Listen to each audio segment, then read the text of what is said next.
Monsieur Kurbos, merci beaucoup. Bonsoir.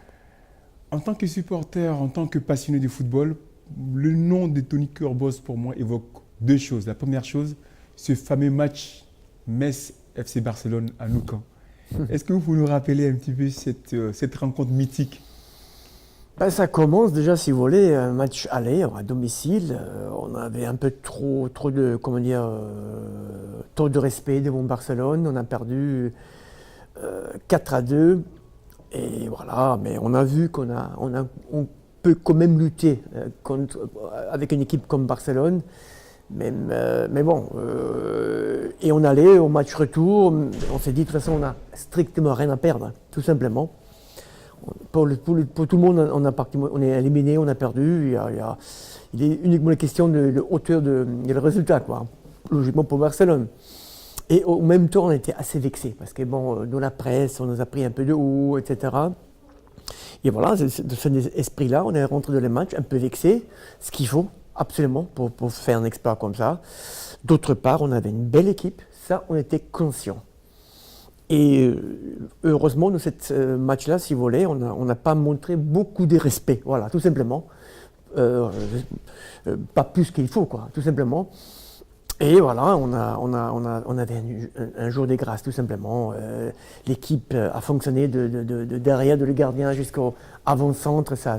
Tout le monde a été, je dirais pas à 100%, mais à 110%. Et avec un peu de chance, un peu de réussite, voilà, ça donne des matchs comme ça. Monsieur Kurbos, j'aimerais savoir comment avez-vous rencontré le football? Comment êtes-vous devenu un footballeur professionnel?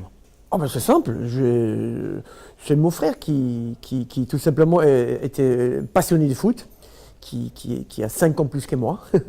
Il m'a toujours entraîné, il voulait avoir, si vous voulez, un frère avec qui il peut jouer au foot, même si j'avais 6 ans plutôt, 6 ans moins que lui.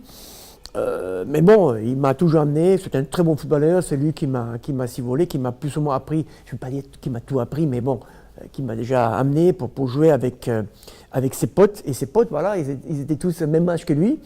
Alors tous 6 ans plus que moi. Alors j'ai été obligé de ramer et d'être à la hauteur, qui n'était pas toujours facile.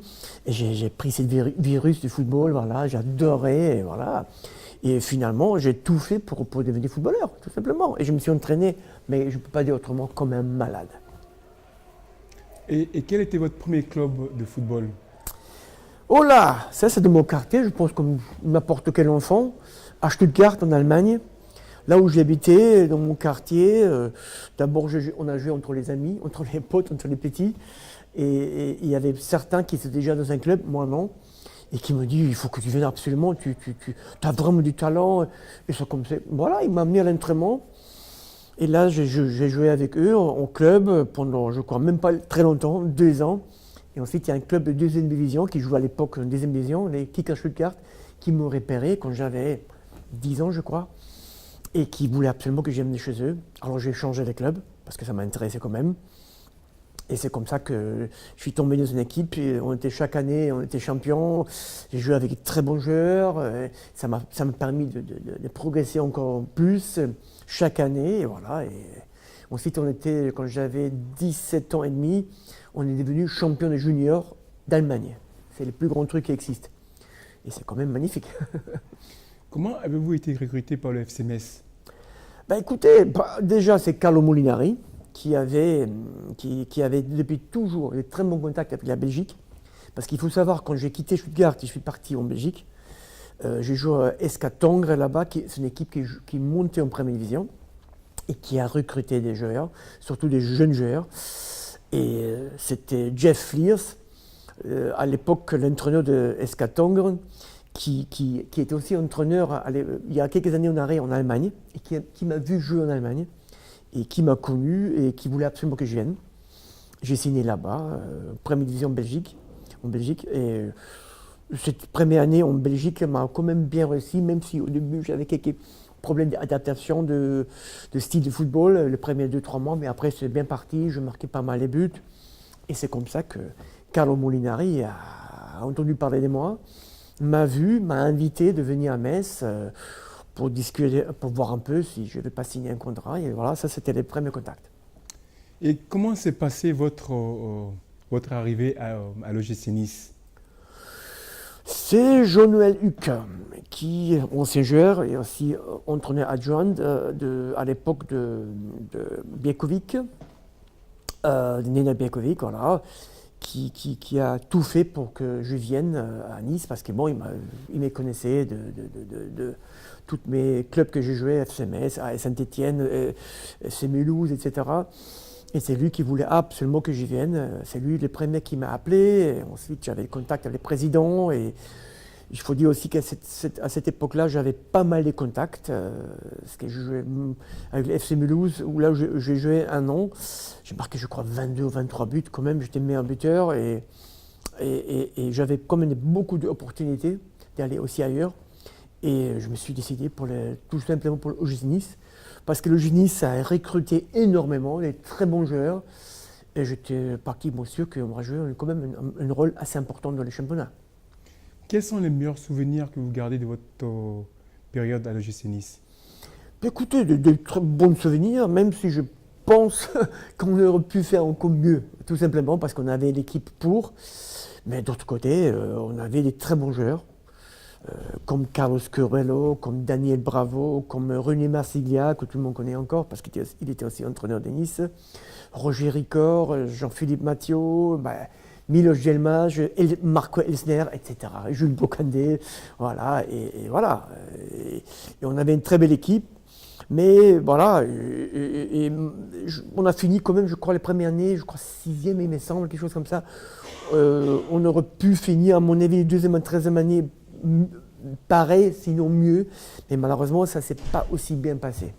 Mais malgré tout, on a fait des très bons matchs. Je pense que le public aussi, parce qu'il est venu quand même nombreux au stade, voilà, c'est déjà pas mal. Quel souvenir gardez-vous du Stade du Ré?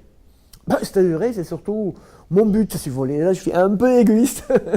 Mon but que j'ai marqué, logiquement, contre le Paris Saint-Germain, le 2e but, on a gagné 2-0.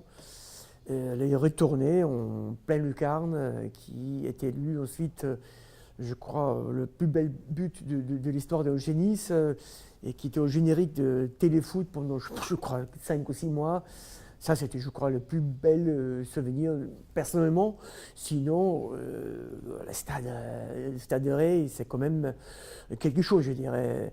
Un petit stade, entre guillemets, très fermé, pas de piste, alors très serré. Public toujours très très chaud et ouais, il y avait quand même des très très belles combats là, de ces stades-là. Enfin, ma dernière question, que ressentez-vous aujourd'hui quand vous voyez l'OGC Nice dans ce nouveau stade? Écoutez, enfin, je dis juste un mot, c'est enfin. Il était vraiment temps que ça s'efface. Enfin, on a cette magnifique stade et voilà, maintenant, les problèmes c'est toujours pareil, c'est que j'espère qu'apparemment c'est sur la bonne voie, ou c'est déjà fait, qu'il y a des nouveaux sponsors, qu'on va enfin pouvoir garder des bons joueurs, j'espère, ici à Nice, parce que malheureusement, chaque année, le club était obligé plus ou moins de vendre leurs meilleurs joueurs. Et ça a logiquement déstabilisé l'équipe. Voilà, et c'est toujours très très délicat de chaque année de reconstruire une belle équipe. Quelquefois ça marche pas très bien. Cette année, apparemment, ça marche très fort. Et j'espère logiquement pour nous tous, pour les spectateurs, pour la ville, pour le club, qu'enfin on est arrivé maintenant à un stade avec de nouveaux sponsors, de nouvelles données, si vous voulez, qu'on puisse garder les très bons joueurs et enfin avoir une belle équipe, et ça dans la durée. Merci beaucoup. Monsieur. Merci à vous.